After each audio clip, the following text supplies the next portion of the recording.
le contrat et son exécution. Dans ce dossier, nous traiterons d'abord de la notion de contrat, des conditions de validité d'un contrat, les droits et les obligations des parties au contrat, et enfin, nous caractériserons l'inexécution contractuelle. La notion de contrat. Le contrat est un accord de volonté entre deux ou plusieurs personnes, que l'on appelle les parties, qui est destiné à créer, modifier, transmettre ou éteindre des obligations.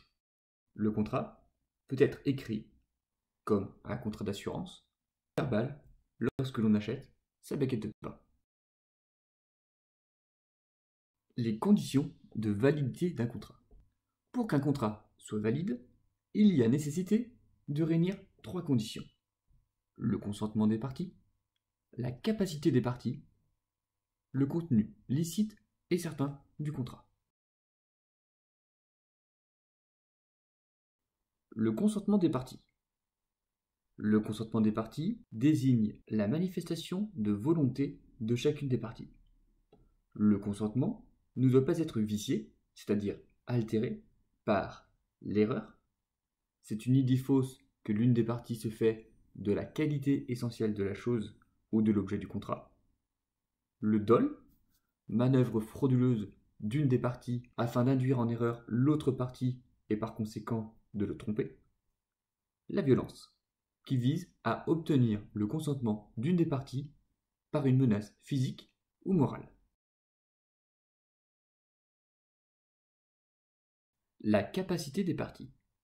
La capacité est l'aptitude d'une personne à acquérir des droits et à les exercer librement. Toute personne peut contracter si elle a la capacité juridique. Sont considérés comme incapables les mineurs et les majeurs placés sous tutelle.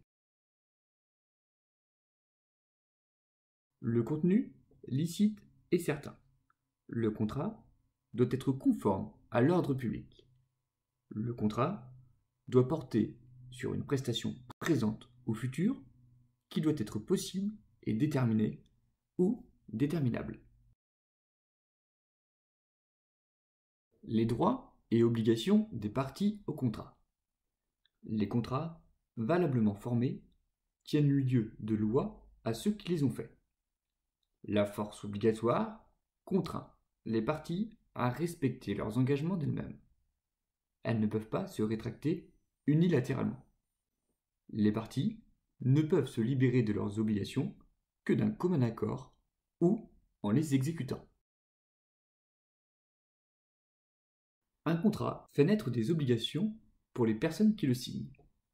Parmi celles-ci, on trouve l'obligation des résultats, obligation pour le débiteur, c'est-à-dire la personne qui a la charge de l'obligation, d'obtenir un résultat déterminé à l'avance.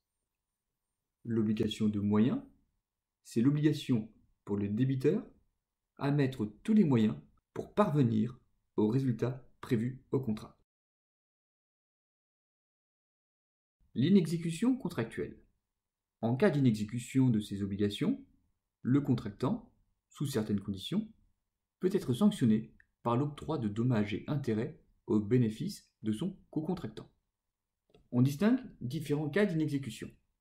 L'inexécution totale, l'exécution partielle, l'exécution en retard et l'exécution non conforme.